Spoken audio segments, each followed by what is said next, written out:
ಮುನಿರತ್ನ ಅವರು ಕೂಡ ಅದೇ ರೀತಿಯಾದಂತಹ ನಂಬಿಕೆಯನ್ನ ಇಟ್ಕೊಂಡಿದ್ದಾರೆ. ಭರವಸೆ ಇದೆ ಅವರಿಗೆ ನನಗೆ ಟಿಕೆಟ್ ಸಿಗುತ್ತೆ ಅಂತ ಹೇಳಿ ವರಿಷ್ಠರ ತೀರ್ಮಾನವೇ ಅಂತಿಮ ಹೇಳಿದ್ದಾರೆ. ಈಗ ಅವರಿಗೆ ಸಪೋರ್ಟ್ ಅನ್ನ ಕೂಡ ಮಾಡಿದ್ದಾರೆ. ಬಿಜೆಪಿಗೆ ಮುನಿರತ್ನ ದೊಡ್ಡ ಕೊಡುಗೆ ಕೊಟ್ಟಿದ್ದಾರೆ. ಮುನಿರತ್ನ ಸಲೀಸಾಗಿ ಚುನಾವಣೆಯಲ್ಲಿ ಗೆಲ್ತಾರೆ ಅಂತ ಹೇಳಿದ್ದಾರೆ ಡಾಕ್ಟರ್ ಕೆ ಸುಧಾಕರ್. ಮುನಿರತ್ನ ಹೆಚ್ಚಿನ ಮತವನ್ನ ಗಳಿಸಿ ಗೆಲ್ತಾರೆ ಅಂತ ಹೇಳಿ ಈಗ ಅವರ ಪರವಾಗಿ ಬ್ಯಾಟಿಂಗ್ ಅನ್ನ ಬೀಸಿದ್ದಾರೆ ಡಾಕ್ಟರ್ ಕೆ ಸುಧಾಕರ್ ಅವರು.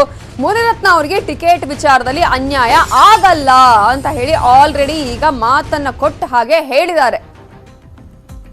ಈ ಸರ್ಕಾರಕ್ಕೋಸ್ಕರ ಅವರ ಶಾಸಕ ಸ್ಥಾನವನ್ನ ಅಧ್ಯಕ್ಷರ ಸ್ಥಾನವನ್ನ ಬಿಟ್ಟು ಒಂದು ರೀತಿಯಲ್ಲಿ ಮುನಿರತ್ನ ಅವರು ಇವತ್ತು ಪಕ್ಷಕ್ಕಾಗಿ ಭಾರತೀಯ ಜನತಾ ಪಕ್ಷಕ್ಕಾಗಿ ಅವರು ನಿಜವಾಗಿಯೂ ಕೂಡ ಒಂದು ದೊಡ್ಡ ಕೊಡುಗೆಯನ್ನು ಕೊಟ್ಟಿದ್ದಾರೆ.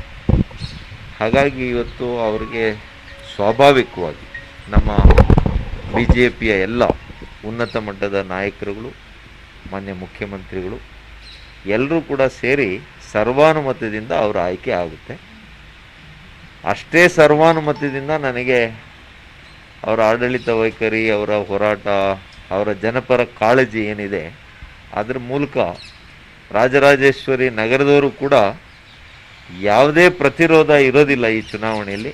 ಅಷ್ಟು ಸಲೀಸಾಗಿ ಅತ್ಯಂತ ಹೆಚ್ಚಿನ ಬಹುಮತದಲ್ಲಿ ಮಾನ್ಯ ಮುನಿರತ್ನ ಅವರು ಗೆಲ್ತಾರೆ ಅಂತ ನಾನು ಪೂರ್ಣ ವಿಶ್ವಾಸ ನನ್ನಲ್ಲಿದೆ.